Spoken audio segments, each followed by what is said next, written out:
नमस्कार बालमित्रांनो। बघा, आपण गुणाकाराची पूर्वीपार चालत आलेली पद्धत आपण शिकलोय। त्याचबरोबर लॅटिस पद्धतीने गुणाकार कसा करायचा हे सुद्धा शिकलेलो आहे।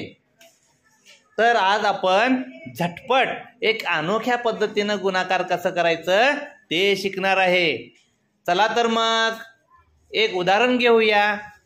आता बघा, वाचन करा पाहू। 57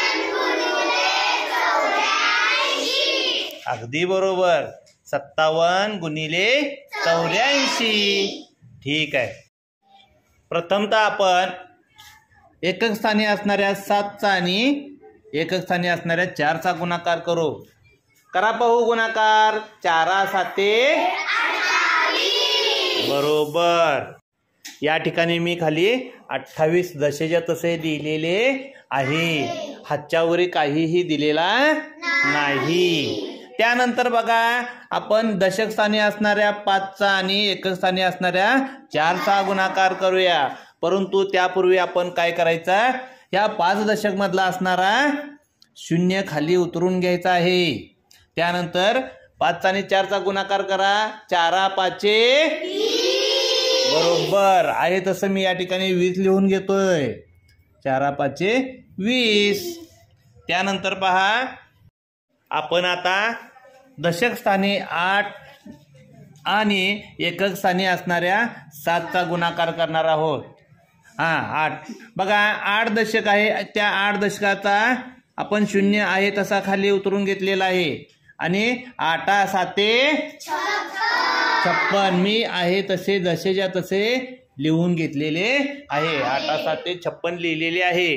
त्यानंतर पहा, या 8 दशकाचा आणि 5 दशकाचा गुणाकार करणार आहे। 8 दशकामधला हा 0 आणि या 5 दशकामधील हा 0 उतरून घेतलेला आहे। त्यानंतर फक्त आपण आता 8चा आणि 5चा गुणाकार करणार आहे। 8 5 अगदी बरोबर। 8 5 40। पहा किती सोपं आहे। सोपं वाटतंय ना? ठीक आहे। पहा, आता या एकक स्थानी असणाऱ्या अंकांची बेरीज करूया। 8 8 6 आणि 2 8। त्यानंतर 5 आणि 2 किती होईल? 7। अगदी बरोबर। आणि त्यानंतर 1000 स्थानी किती राहिलेला आहे? फक्त 4। एकूण उत्तर किती आलं?